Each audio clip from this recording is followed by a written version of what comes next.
Bienvenidos, bienvenidas y bienvenides al segundo episodio de Fútbol por Correspondencia, un podcast sobre fútbol que grabamos los hermanos Malagón, dos amantes del fútbol y de la selección de todos, todas y todes. La tricolor, la cafetera, la fiebre amarilla, la gran selección Colombia. Este podcast se enfocará en análisis del fútbol que juega la selección Colombia y ahora tenemos nuestras antenitas bien colocadas para analizar los partidos del Mundial de Fútbol 2026 que se disputa en Canadá, Estados Unidos y México. Yo soy Camilo Malagón y vivo en Estados Unidos. Cuando no estoy enfrente de este micrófono como analista futbolístico amateur, estoy persiguiendo a mi hija de 3 años que corre por toda la casa como un torbellino o estoy ejerciendo como profesor de literatura y cultura latinoamericana en una universidad en el estado de Nueva York. Mi hermano, Hugo Malagón, vive en Austria.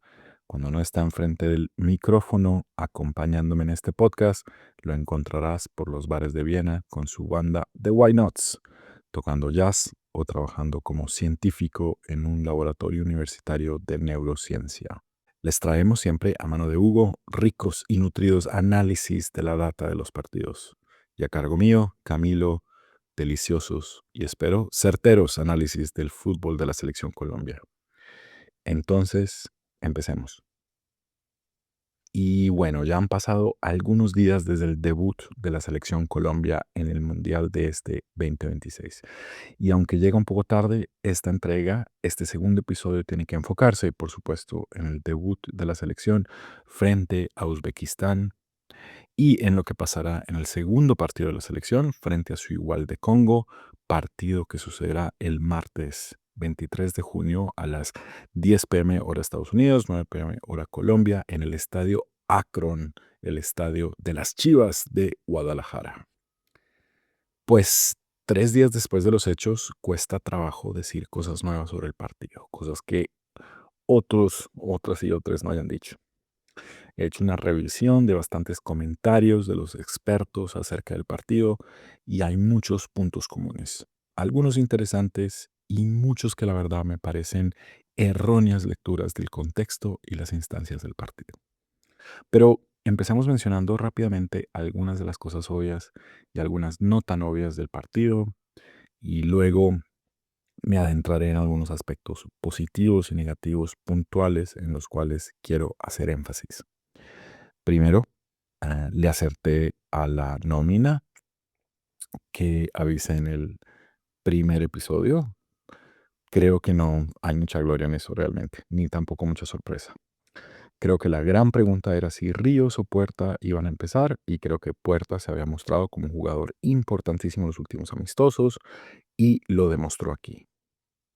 Luego les cuento un poco más sobre Puerta. Pasan la prueba los debutantes del Mundial de la Selección Colombia. La mayoría de los que jugaron eran debutantes con la excepción de Lerma, Davinson, James y Vargas. Vargas, si no estoy equivocado, estuvo en el Mundial del 2018 en la plantilla, pero no jugó ningún partido. Y creo que muchos tienen preguntas sobre James y por supuesto sobre Vargas por su error con el gol. No le doy gran importancia a ese error. Veremos cómo lo hace ante Congo, donde probablemente va a tener un poco más de pruebas. Pero en general, creo que todos los jugadores que estuvieron lo hicieron bien. Y muy, muy bien. Y vale la pena que todos los goles vienen de jugadores debutantes. Y quizás diciendo esto, lo otro para notar es que Lucho Díaz es debutante a un mundial, si ustedes lo pueden creer. Increíble que este jugador no haya tenido un mundial antes. No solo por lo que está haciendo, sino por la importancia que haber tenido un mundial antes le hubiera dado y la experiencia. También, pues, si miramos hacia el futuro, Lucho llegará a otro mundial en el 2030, pero para ese momento ya tendrá 33 años y quizás tenga un rol muy diferente en el equipo. Los extremos no tienden a ser muy longevos por el desgaste de la posición y quizás él tendrá que reimaginar su rol o tendrá dificultades de llegar. Obviamente no lo sabemos, faltará ver qué pasa en 4 años, pero quizás aún en este partido, en lo que mostró la selección Colombia, vimos destellos de lo que puede ser una reimaginación de ese rol de Lucho Díaz en el futuro.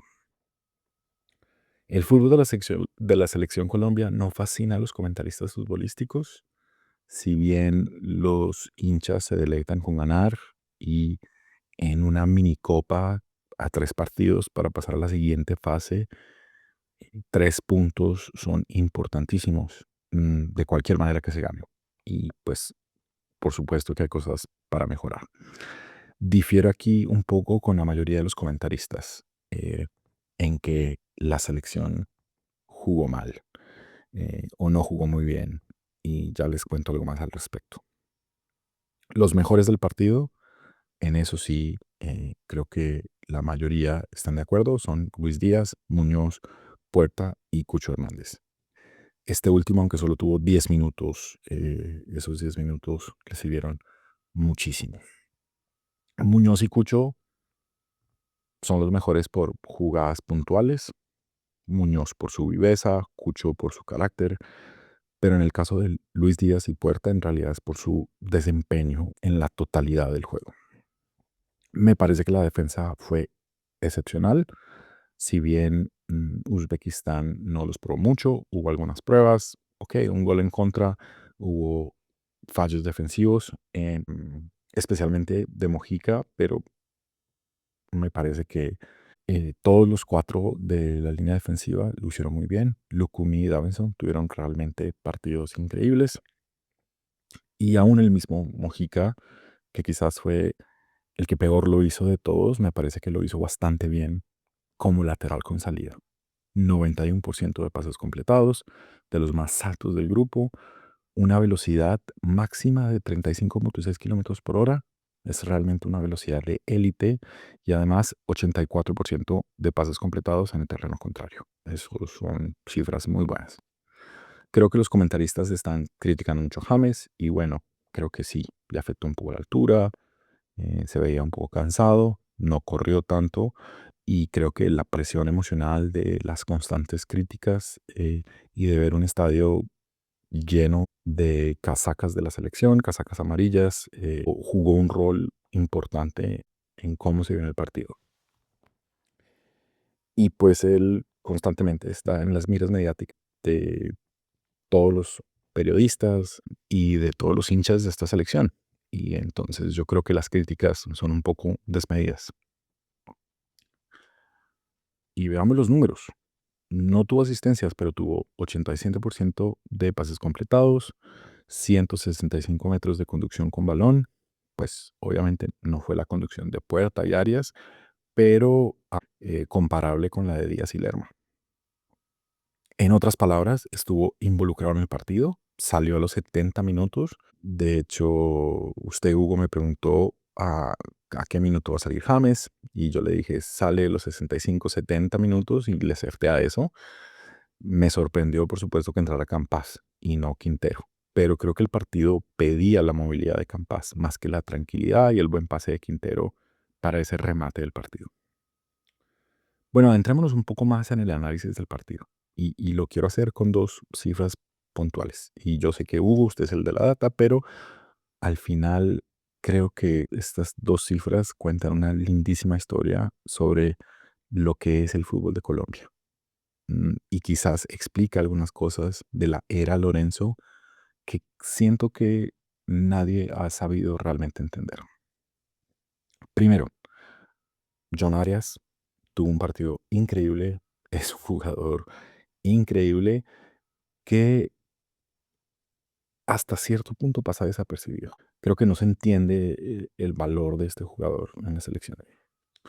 Claramente, todo el mundo piensa que John Arias es importante y creo que algunas personas piensan que debe tener más protagonismo, pero yo siento que él ya está teniendo protagonismo. 98% de pases completados, el más alto de la selección, es increíble. Y a esto le quiero añadir otra cosa, otro dato. Ese es el primer dato. John Arias obviamente tiene un número súper alto de pases completados, sí, y Fue súper activo en el partido. Voy a decir más de 200 metros de conducción con balón, a 210, 220, si no estoy equivocado. Y les voy a dar otro dato y luego los voy a combinar.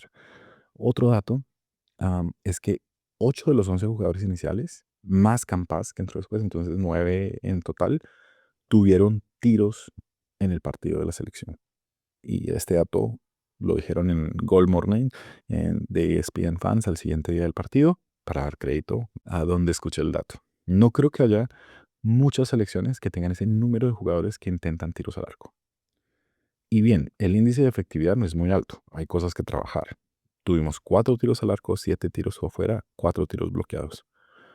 Pero hay algo que me dice esto, que de hecho fue lo que yo resalté de los amistosos previos a este partido, en el primer episodio de nuestro podcast Fútbol por Correspondencia. Colombia es un equipo con mucha flexibilidad y creatividad ofensiva. El primer gol es la evidencia más grande de esto. La lindísima viveza de ese antiguo barra brava de los del sur, del Verdolaga, el más grande de Colombia, el Atlético Nacional, Daniel Muñoz. Se viste de héroe metiéndose entre el lateral y los centrales para aparecer ante un pase majestuoso, brillante, preciso, milimétrico de Luis Díaz. ¿Quién iba a esperar que el lateral derecho iba a aparecer de 9? Que iba a hacer esa compleja definición de media volea invertida, la manera en que dobla el pie para empalmar ese balón es realmente rarísima. O sea, le iba a salir una pifia con luxación de tabillo incluida o un balón al arco, como lo fue certero e inesperado que el arquero a duras penas pudo imaginarse. Finalmente, lo que esto me dice es que Colombia es mucho más que sus individualidades. De hecho, los comentaristas dicen lo contrario, que aparecieron individualidades particulares, pero yo veo un equipo que echa mano de quien esté mejor en un dado momento del partido, un equipo en el que el extremo izquierdo, Luis Díaz, se viste de 10, enganche a la Pibe Valderrama, a la James, y Muñoz se vistió de Luis Suárez o de Falcao y mete un verdadero golazo. Eso solo puede ocurrir si en los entrenamientos ese tipo de atrevimientos ocurren 100 veces. Y esos atrevimientos deben ocurrir porque, por supuesto, los jugadores son atrevidos y creativos, pero también porque Lorenzo les da la oportunidad de que así lo sean. Lo más lindo del fútbol es precisamente ese dinamismo creativo y colectivo. Y es algo en lo que a mi parecer la selección Colombia tiene un increíble potencial. Le añado otra cosita interesante. He escuchado a muchos comentaristas que Lorenzo no sabe usar áreas, que lo pone siempre en la derecha de extremo y que ahí está perdido, que él juega mejor de 10. Pero no es lo que hemos visto en los últimos partidos. Ha tenido mucha movilidad junto con los otros jugadores en el mediocampo ofensivo. Y le añado un segundo dato menor. A la gente le encanta la idea, tal como experimento de pensamiento y como realidad que se vio en algunos partidos, de jugar con 2 10 en la cancha. Y en el caso de Quintero y James, de hecho, uno de los partidos más amados de la selección en los mundiales fue el partido contra Polonia del 2018, ese partido que quedó 3-0 y en el cual jugaron Quintero y James gran parte del partido juntos, más de 70 minutos. Y Lorenzo, en la conferencia de prensa post partido, después del partido Uzbekistán-Colombia, dice: nosotros jugamos con 2-10. Y no los nombra, pero obviamente se refiere a Arias y a James. O sea, la crítica de que Arias es mal utilizado en la selección se cae totalmente. Y encima de eso, todo este tiempo, Lorenzo ha venido haciendo eso que la gente ama, digamos, en secreto, tener a 2-10 en la cancha. Lo hemos tenido todo este tiempo y de alguna manera la gente no se daba cuenta. Vuelvo y repito, lo lindo de esta selección es precisamente el poder de juego que tienen en el mediocampo, la creatividad y flexibilidad de estos jugadores. Y de hecho, otra cosa que dijo Lorenzo es que Portugal jugaba muy parecido a Colombia. Y yo estoy totalmente de acuerdo. Si usted mira, Portugal tiene un mediocampo súper móvil. Y bueno, guardadas las proporciones, son dos selecciones con un juego muy parecido, yo creo. Claro, una considerada un dark horse, como es Colombia, y otra una favorita absoluta a ganar el título, como es Portugal. Creo que una de las preguntas interesantes que se generan a raíz de este análisis es la del 9. Precisamente por esta idea de jugar un fútbol muy creativo, con diferentes opciones de ataque, hace que el 9 no sea tan importante, o mejor dicho, que un 9 clásico no sea tan importante. Pero es curioso que Borré, que jugaba como un 9 no clásico, jugaba como 9 con mucha movilidad, se asociaba, se movía y tenía mucho desgaste fuera del área, no funcionó muy bien para la selección. Colombia no tiene delanteros muy goleadores y bueno, podemos hablar en detalle más sobre eso en otro momento, pero me pregunto si precisamente esta creatividad ofensiva es parte del problema de los 9. Potenciar la creatividad ofensiva hace que no se tenga que buscar al 9 obsesivamente. Y por lo tanto, significa que cuando el 9 pueda jugar en ese modelo de juego, va a tener menos oportunidades. Y si tiene menos oportunidades, tiene que ser muy efectivo si va a meter goles. O si no, no va a tener muchos chances para meterlos. Y para llevar todo esto al contexto de este partido, creo que una de las cosas negativas del partido es precisamente que Luis Suárez casi no vio el balón. Intentó moverse mucho, arrastró marca, intentó retroceder para buscar ser pivot, le hicieron muchas faltas en esos movimientos y cuando se quedaba arriba se quedaba solo. No le llegaba nada. Le faltó quizás bajar, intentar recibir el balón, jugar un poquito más o tal vez intentar pegarle desde ahí. Tuvo 0 tiros al arco y creo que eso no es bueno para un 9. Por otro lado, pues qué bueno que tengamos 8 o 9 jugadores que sí tiraron.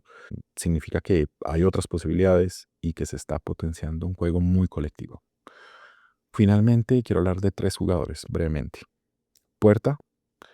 Puerta se jugó un partido realmente increíble. Ayudó en defensa, intentó bajar, buscar balones para tirar filtrado, subió para buscar pases claves o algún remate, hizo de Lerma, hizo de James, hizo desmarques y recuperaciones, como la que terminó en el segundo gol de Colombia y el gol de Lucho Díaz.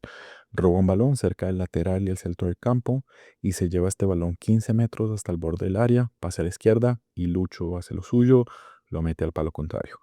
Lo increíble es que este man llega a un mundial con la selección Colombia con algo así como 300 minutos jugados en primera división. Hizo un papel muy importante en divisiones juveniles de la selección Colombia.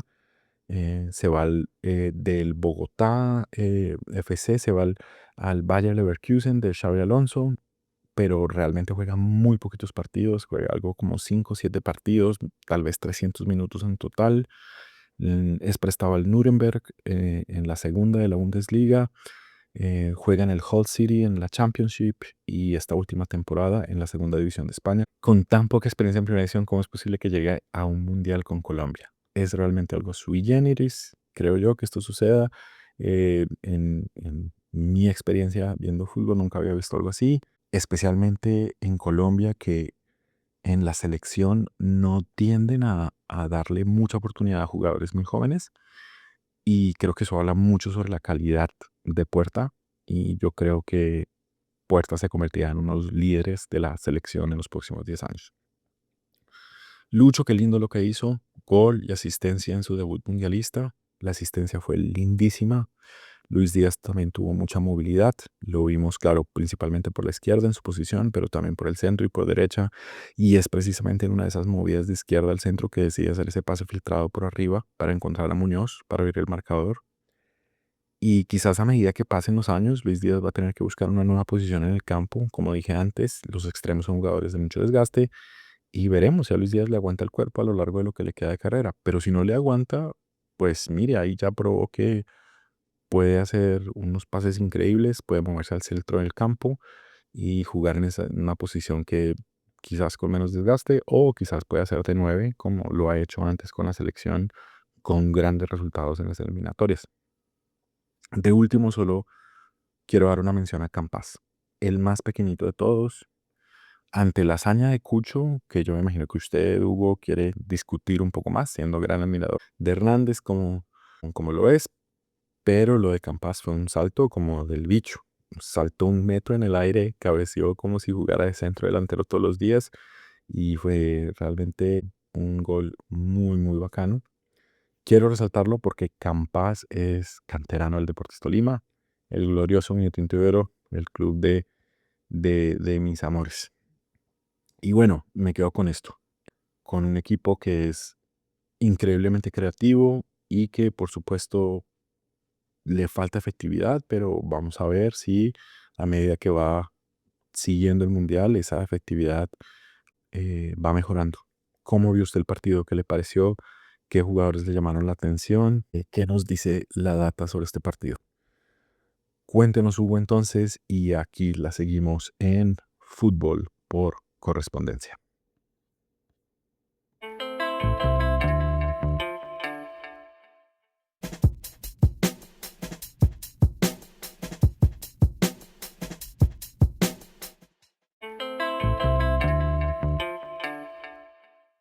Bueno, Camilín, qué buen análisis y como el insight ahí de lo que pasó en el partido. No tengo demasiado que agregar en general, pero de pronto un poquito de humildad del partido. Creo que obviamente primer partido de Colombia, 80.000 personas y pues un rival que está rankeado 50 del mundo, pero o sea, honestamente me pareció que jugó mejor de lo que yo considero el 50 del mundo.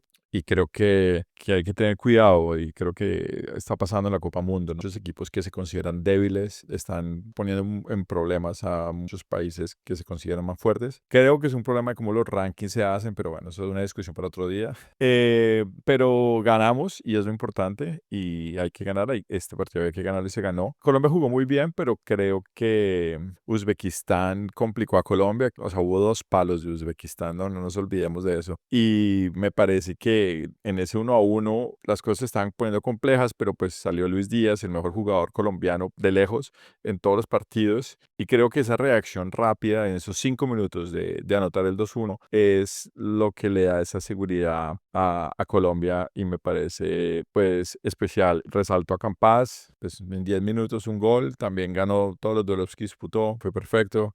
Me preocupa un poco, claro, Colombia estuvo todo el tiempo mucho tiempo en el área rival y con 27 toques dentro del área rival y 10 disparos desde adentro, pero como usted también mencionó, solo 4 disparos a puerta en 15 intentos que tuvo, un 27%. Entonces, creo que hubo menos precisión ahí. No sé, esos dos palos de Uzbekistán nos hubieran podido complicar muchísimo y esto es otra cosa. Obviamente, Puerta fue el mejor mediocampista, fue el segundo mejor del partido, sin dudarlo, y me parece espectacular. Creo que también, otra vez de nuevo, hay que hacerle una mención especial a Lerma. 7 contribuciones defensivas, 11 pases en el tercio final, 3 duelos aéreos ganados. O sea, Lerma jugó súper bien. Y bueno, John Arias, excelente la posición. Creo que Lorenzo ha dado con un buen lugar para John Arias. Sin embargo, como digo, Uzbekistán dominó los duelos aéreos 11-19, vuelve y un equipo nos domina los juegos aéreos. Ellos no han podido, o sea, nos pasó lo mismo, creo Costa Rica o Jordania, y bueno, no han podido finalizar sus duelos ganados, pero hay que tener cuidado. Entonces, 11-19 duelos aéreos ganados y bueno, eh, como digo, si hubiera podido complicar todo. Lástima por Camilo Vargas, creo que no fue su mejor partido, de hecho tal vez fue el peor, pero está bien. Yo creo que hay que replantearse si lo de James fue un mal día, si lo de James fue que ahora lo mandaron mucho más por la derecha en vez de como más interior o media punta, y si eso fue lo que lo afectó o si simplemente es un momento del partido. Me gustaría simplemente ir a unas cosillas que planteaste un poco antes. La Puertas o Ríos, ¿no? Creo que Puerta la ganó la titular Ríos, tú lo dijiste ya antes, pero creo que se está cada vez más demostrando, los datos lo confirman, digámoslo de esa forma, no solo porque en general ha tenido mejores partidos en el rating que le dan las páginas, pero también nosotros tenemos nuestro radar de análisis para jugadores, de pronto ponemos la foto, la publicamos en nuestro Instagram y si les interesa podemos comparar cualquier jugador y podemos comparar los jugadores en 6 grandes categorías que decidimos poner, todo basado en datos estadísticos de lo que hicieron los jugadores en los últimos partidos. Entonces tenemos solidez defensiva, control, peligro que generan, duelos físicos ganados, creatividad y pues que cometan pocos errores, sería la sexta.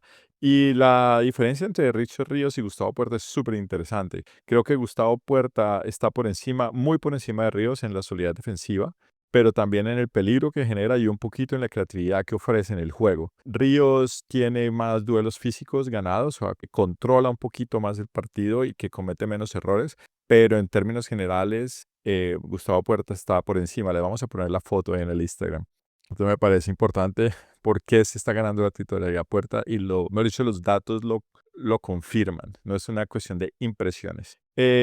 Asimismo, como dices, me gustaría hablar del Cucho. Me parece que el Cucho, no sé, se va a volver, este fue un meme, lo que hizo en el buen sentido de la palabra, se va a volver como, es el hang in there, es el tipo que la lucha y lo logra. Y los datos también muestran cosas muy interesantes cuando se comparan con Luis Suárez y con Córdoba, principalmente que el Cucho es el que hace una labor defensiva más fuerte y que da más creatividad. O sea, en realidad los datos sugieren que es como una especie de falso 9. No se usa así, no está jugando así, pero está como, ves, como más, un poquito más atrás, como que tiene esa labor guerrera que yo sé que el falso 9 no suena bien aquí, pero me refiero pues porque tiene un poquito más de creatividad, como que está dando ese pase. Y me parece que no va a entrar de titular Luis Suárez, es también los datos lo soportan, está por encima de él, del Cucho, pero creo que para un segundo tiempo donde necesitas un tipo que vaya y pelea ya, que se agarre con los centrales, que no se la deje montar y que esté ahí peleando, creo que es extremadamente bueno. Y ya, o sea, yo creo que vamos a ver qué pasa. Me preocupa un poquito que en general los mediocampistas son los que están generando más chances que los delanteros. Los datos nos dicen que los mediocampistas generan 1.47 chances por 90 minutos, mientras que los delanteros 1.33 y en general 9 grandes chances en comparación con 2 de los delanteros cuando se juntan. Entonces, creo que los mediocampistas colombianos están creando más peligro que los atacantes y es una señal que me preocupa un poquito, para ser muy honesto. Entonces, habría que ver qué pasa. Y miramos. También, obviamente, es porque cuando James o Quintero están ahí, hacen de todo. Podría hablar mucho más de Puerta. Tenemos muchísimos datos para hablar más de Puerta. Y bueno, lo podemos hacer tal vez en otro momento. Quiero ver si, o sea, Puerta brilló en un partido donde hubo jugadores nerviosos, primer partido del Mundial. Y espero que este no sea su techo sin cómo se está mostrando. Es un jugador joven y creo que lo va a hacer muy bien. Vamos a ver, estoy muy contento con el rendimiento del equipo. Bueno, aquí jugando con los datos, vamos a poner cosas en Instagram sobre esto. Y mi opinión es que Congo hace un partido difícil, un partido físico y un partido donde yo creo que tu opinión, o sea, concluye Camilo y danos tu opinión sobre Congo, pero creo que es un partido donde habría que plantearse qué va a pasar con James. Es un partido donde yo creo que Congo va a arremeter desde el principio y necesitamos jugadores súper sólidos en la parte defensiva. Y de pronto James va a entrar y va a correr. O sea, Congo puede ser el partido donde vamos a ver a Quintero en el segundo tiempo. Esa es mi proyección un poco. Donde James se va a desgastar, va a haber un desgaste de los mediocampistas y de repente vamos a meter un Quintero en los últimos 20-25 para dar ese toque de magia que él sabe dar. No soy el más fan de Quintero, para ser honesto, pero pues los datos me dicen que es el jugador más creativo de todo Colombia y pues por minuto jugado. Entonces vamos a ver, danos tu opinión y si te la juegas a que es exactamente la misma formación o no. Yo me la juego a que James no va a salir titular, va a salir Campas y para tratar de el primer tiempo manejar el partido y en el segundo tiempo meter toda la magia que pueden James y luego Quintero dar. Pues vamos a ver qué pasa. Entonces ya saben, bueno, nos hicimos un comparador estadístico súper bueno, vamos a estar poniendo imágenes y vamos a ver. Concluye Camilo y nos vemos en el próximo podcast. Un abrazo.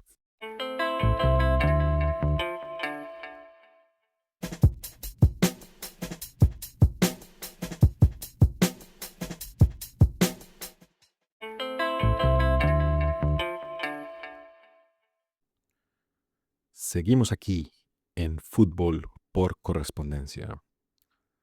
Gracias, Hugo, por su apartado y por traernos toda la data, el king de la data. Y de mi parte y de nuestros oyentes, unas gracias enormes para Hugo, porque de ahora en adelante tenemos un engine de data de la Selección Colombia para mejorar nuestros análisis e interpretaciones del juego. Entonces, muy contentos por eso. Busquen nuestro Instagram, Fútbol por Correspondencia, todo pegado, y síganos allí también por YouTube para estar muy pilas con nuestros episodios y otro contenido que vamos a estar posteando. Les estaremos poniendo muy pronto una comparación de Puerta y Ríos para que vean la diferencia entre estos dos jugadores y más adelante, por supuesto, otras curiosidades de la data para que se deleiten. Y bueno, parcero, un par de cositas entonces para terminar. En rueda de prensa ayer, antes del partido contra Congo, Lorenzo decía que el equipo está compitiendo en todas las posiciones, que los 26 están muy bien y que podía haber cambios a la nómina porque realmente todos están compitiendo por el puesto. Esto me pareció muy interesante. Leyendo entre líneas, lo que yo veo es que él tiene dudas sobre la nómina. O sea, todo bien, que todos estén dando el 100% en los entrenamientos y queriendo ser titulares, pero también las dudas del técnico podrían crear ansiedad en los jugadores. Es mucho mejor tener claro como jugador dónde está uno ubicado en el plantel, pero entiendo que en algunos casos esto es muy real. Por ejemplo, en el caso de Vargas y Montero. Yo creo que Lorenzo duda mucho entre estos dos, pero hay otro factor aquí. Lorenzo lleva 4 años dirigiendo la selección Colombia, pero él no es nuevo. Él ya fue asistente en la era Peckerman y él trabajó con la Sele por 7 años, del 2011 al 2018, perdón, y él conoce muy bien a los jugadores colombianos. Voy a decir que él es uno de estos argentinos del mundo del fútbol que respeta mucho los códigos. Y por supuesto, para él Vargas tiene que ser titular. Vargas ya fue a 2 mundiales antes, en el 2014 como tercer portero, detrás de Mondragón y de Ospina, en el 2018 como segundo detrás de Ospina y pues ahora obviamente era el chance de él. O sea, creo que Lorenzo respeta muchísimo esa jerarquía y por eso creo Montero muy difícilmente le va a sacar la titularidad. No soy el único que piensa eso, también he escuchado cosas similares por ahí en los medios. Yo pienso que Vargas tapa esta copa y luego el puesto es para Montero. Por supuesto, si pasamos a siguiente ronda, que lo vamos a hacer, y hay en algún momento penales, Montero va a tapar en los penales. O sea, ahí no hay manera que Vargas le compita. Montero mide 2 metros y obviamente eso es una ventaja enorme en los penales. Creo que sobre James hay un tema similar. Lorenzo respeta la jerarquía de James, lo que fue en la selección, lo que significó para Colombia en el 2014 y 10 años después en la Copa América en el 2024 y va a dejar que James haga su juego. Se la va a jugar por él, por su niño consentido. Y está bien, James juega con presión, pero la presión creo que al final le va a hacer bien. Le ha hecho bien en el pasado y él da la vida por la selección. Otra cosita diferente, lo que usted me hizo acordar con su apartado, en el segundo tiempo del partido, justo después de la pausa de hidratación, que viene el gol de Luis Díaz, y cuando va a entrar Campas en el minuto 70, o mejor dicho, entrando Campas en el minuto 70 mucho más claramente, Colombia comienza a jugar por momentos en un 4-4-2, con Luis Díaz como segundo delantero. Y solo quiero notar esa flexibilidad ofensiva que tiene Colombia. Una vez más, Luis Díaz ya ha jugado de 9 con la selección en el pasado. Sobre sus datos en relación con los delanteros versus los mediocampistas, pues creo que eso ha sido uno de los problemas de la selección Colombia históricamente. Si usted mira la anterior eliminatoria, Reinaldo Rueda no pudo clasificar a Colombia por la falta de gol. Y ahora con Lorenzo sí se pudo y clasificamos de terceros porque se solucionó eso. Pero en realidad no se solucionó la falta de gol de los delanteros, pero sí la falta de gol de la selección. Entonces, yo creo que lo que usted ve como un problema, entiendo, sí puede serlo, el problema de los delanteros, pero también es realmente lo que yo resaltaba, la explosión de esa destreza y fortaleza creativa en el medio campo de la selección que Lorenzo ha sabido potenciar muy bien. Colombia no es un país de goleadores. Esto usted sabe, Hugo, que yo se lo vengo diciendo desde hace mucho tiempo. Nuestro gran goleador, supuestamente, es un man Falcao que metió 37 goles en la selección, lo cual no es mucho, es como 34, 35 de efectividad. Los verdaderos goleadores de selecciones en la Conmebol, Messi, Luis Suárez, Neymar, Ener Valencia de Ecuador, tiene un promedio de gol más cercano al 0,5 o por encima del 0,5. El gran goleador colombiano está por llegar. Mientras tanto, pues Colombia juega muy bien al toque-toque y tiene mucho talento en el medio campo y qué bueno que está poniendo todo ese potencial a full.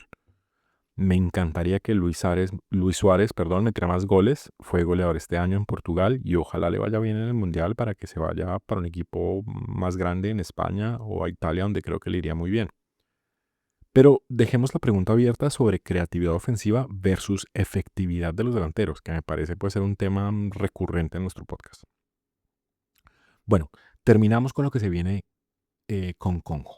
Vean, yo vi el partido de Congo versus Portugal y me parece realmente que todo el mundo está leyendo súper mal a la selección de Congo. La gente está usando un estereotipo torpe para hablar de esta selección. La idea de que las selecciones africanas son selecciones fuertes, aguerridas, que van al choque.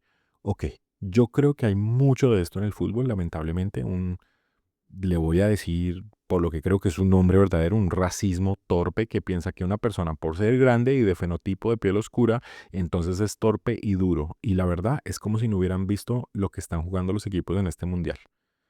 Una salvedad. Usualmente cuando la gente dice esto se refiere a las selecciones subsaharianas. A la gente en general le parece que las selecciones norteafricanas tienen muy buen toque de balón, lo cual es diciente sobre este racismo al que me refiero, que es un racismo como debajo de la mesa, ¿no?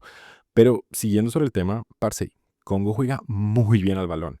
La mayoría de estos jugadores juega para equipos en Francia, algunos en Inglaterra, otros en España y otros lugares, pero la gran mayoría en Francia. Y la Ligue 1 no es una liga conocida por su rudeza, de hecho. Yo veo que esta es una selección que le jugó de tú a Portugal, con buen toque, mucha movilidad, súper dinámica, mucha velocidad. Y sí, tiene jugadores altos, pero de hecho el promedio de altura no es mucho más alto que el de Colombia. El de Colombia es de 1,80, el de Congo de 1,81.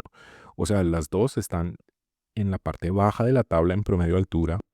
De hecho, por ahí hay un póster en el internet dando vueltas al respecto de las alturas promedio de todas las selecciones del mundial y usted lo puede buscar y lo puede ver.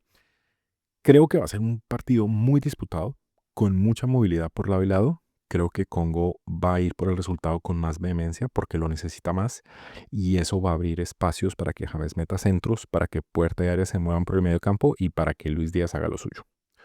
Yo estoy de acuerdo con usted. Creo que podemos ver a Quintero en el segundo tiempo, cuando los jugadores de Congo estén más desgastados. También creo que vamos a ver a Córdoba en el segundo tiempo porque él no tiene rodaje en el Mundial y creo que Lorenzo quiere ver cómo está en un partido. Recordemos que él llega lesionado a la concentración de la selección, no puede jugar ningún amistoso y lo conservan porque se estaba recuperando, pero no lo quisieron poner en el primer partido para que siguiera cogiendo ritmo. No creo que lo ponga de titular precisamente porque lleva casi un mes sin jugar. Entonces, pero sí tiene que probarlo. Entonces lo va a ver. Yo me la juego con la misma nómina para empezar. Creo que esos son los de Lorenzo y se la juega por esa definitivamente. Y mire todo el trabajo que Senegal le dio a Noruega, que Cabo Verde le dio a Uruguay. No va a ser fácil, hay que estar pilas. Es un partido clave para llegar tranquilos a jugar con Portugal con 6 puntos. Y bueno, a la espera del partido que se viene muy muy pronto. Entonces con esto me despido. Hugo, nos vemos después del partido y los esperamos oyentes por aquí para el tercer episodio de nuestro podcast Fútbol por Correspondencia.